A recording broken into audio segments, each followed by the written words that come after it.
What would happen if Danpei trained our main character, IPPO Makanoichi? Let's talk about it, but first, I want your hands down and your chin up. Ready? Box! Alright, y'all, back with the What If video, and for this one, we're taking Danpei and putting him as IPPO's trainer. Okay, now bringing Dante to the modern times, which happens around 1989, 1990. He's training at the Kamigawa gym, but instead of Kamigawa, it would be the Danpei gym. And the same thing happens in the story, the same timeline. Takamura sees IPPO getting bullied, and he saves him, brings him to the gym, passes out, wakes up, hits the bad real hard, and he introduces him to the coach, which in this case is Danpei.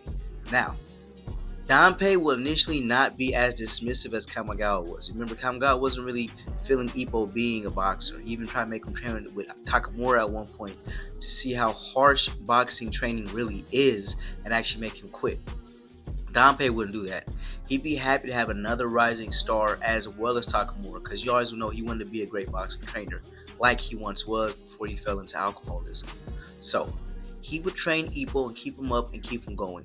However, I do believe the first sparring session happens the same way. I do believe he beats Miyata beats him originally, defeats Miyata. However, the second time he defeats Miyata, I believe it'll be more counter-based. Yes, if Danpei is training IPPO, I believe he'll make him more counter-based and also use his footwork. So his style will be more akin to Sendo Takashi when he first became the Japanese champion. How he was using his footwork, he was dashing in, getting quick knockouts, high-speed knockouts, and quick knockouts against Shigeta as well as against Saiki. That would be more of his style. I do think he might implement the no-guard style to intimidate people, but he will pretty much have his same dash and speed, but more counter. So picture IPPO with a serious counter. And harsh training. I'm thinking more along the lines of the Hayami training. He had to dodge the rocks and came into the ring, bruised up, and was playing to counter Hayami's short upper with a hook. That would be more of his mindset going to all of his fights. And that was one of his better wins. You know, he faced obviously a superior champion and beat him, or superior opponent, and beat him in a realistic way. You know, some of IPPO's fights are just straight up ass pulls, but that one made sense. Now, I think Danpei, one of the main things Danpei would have over Kamigawa was he'd be more concerned with IPPO as his mental state and as he was as a fighter, you know?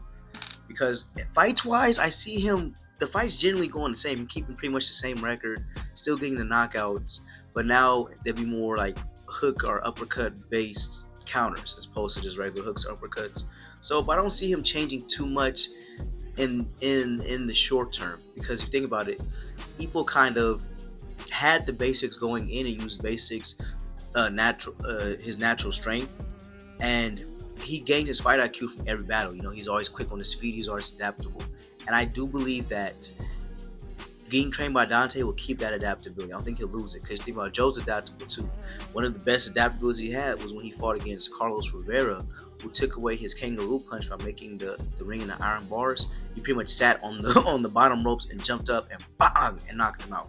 So if Joe has adaptability, so does IPPO. He'll still keep it throughout. But Danpei will be more concerned. So when he does lose his first match against Dante, I think Danpei will be more caring for him, ready to talk to him. And I know around this time Kamigawa was in the hospital, so you could chalk it up to that too. But I think he'll talk to IPPO, encourage him, and he make him better. I even see Danpei having a relationship with IPPO's mother. I like that.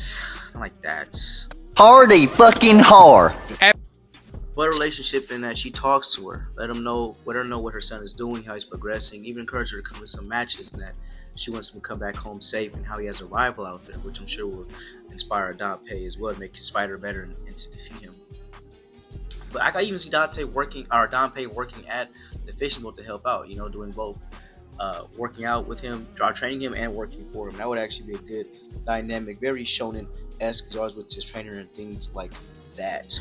But I do see Danpei's encouragement helping people get back, and even helping him find a depth stroke in a new Sunday punch, bringing him back to boxing. His return match pretty much happens the same way. However, this is the biggest difference I'm seeing. The Miyata fight happens much sooner. As you know, around the Submarine Wars arc, Miyata actually confronts IPPO and tells him why he's been ignoring his letters for a title defense. You know, he closed the gap by becoming the OPBF champion, and he came back from overseas to face him, but he keeps ignoring him. People didn't know about this. He goes to Kamigawa to confront him, and actually gets boo bam bapped, smacked in the mouth because he says he doesn't believe in himself. He just wants to fight Miyata.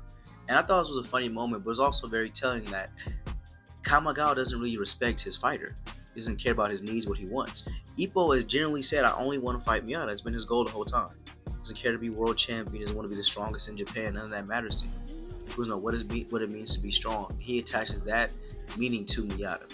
For a reason, I don't know. It should be his bully. That was his first fight he lost, but, it's for the story. It's good for the plot. Good for the goose. Good for the gander.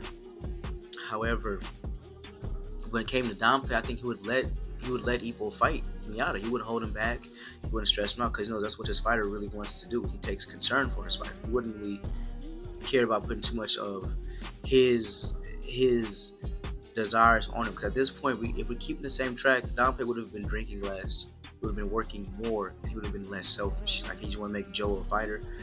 He would have he wouldn't make IPPO a fighter. He still would have respected his wishes and helped push him for his goals, which was never the world championship. It was just to face Miyata. Well, even the Japanese championship.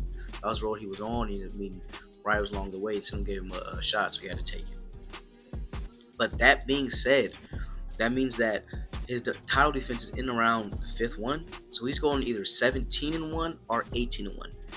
That's the biggest difference I'm seeing. Unless, let's say that they go for a three-peat with the Miyata matches, which I don't really see happening, then we can see maybe 21-1 for his record. But that's about as much as I can see. Afterwards, I think he's encouraged by Danpei to go back and work the family business. Keep your faculties. You don't have to become a world champion. And Danpei would have seen what Ricardo can do, especially after the boxing match he lost just a jab.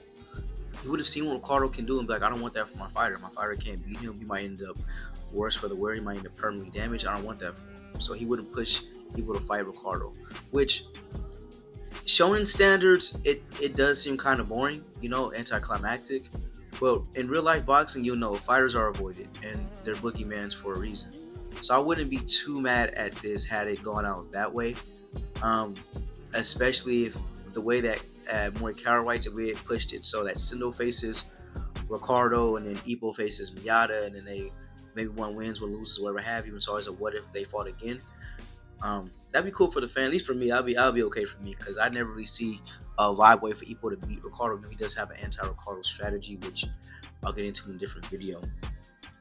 And that'd be some of the main takeaways. I see maybe him working at the boat together, all happily ever after. Real shonen ending. He gets with. If Danpei would push him to get with Kumi, though, he would be definitely pushing for that. He would take more interest in his personal life over Kamigawa. I can see him walking back people for matches, oftentimes with all the boys and stuff. He'd be more of like a friend than a coach. So I think that would kind of help strengthen their bond and make them closer. Those would be the main takeaways I can see. And also, when it comes to Danpei and Takamura's relationship, that's going to be like two knuckleheads, two peas in the pod. They're going to be both king of the perverts. You know how to get down over there at the Kamigawa boy gym or the Danpei boy gym. We get freaky on this side, yo. I ain't talking to normal people. We get freaky. Also, Danpei wouldn't be able to be as hands-on and spar with IPPO as much as he did with Joe in their series, only because I'm sure IPPO's powers would do him some real damage, do him some real dirt. I mean, hell, Joe's powers put him on his pocket, so I can only imagine what IPPO would do to him. But that's all I got for this one, guys. Let me know how I did in this video, champions. Comment below a video you want to see next. Tell me how I can improve. Take that like button, and don't forget to vote on the community page. Right now we have the Super 6 World Tournament Rumble City. Vote for your favorite fighters, read the storyline, and see who you want to win the overall tournament. I'll catch you next round.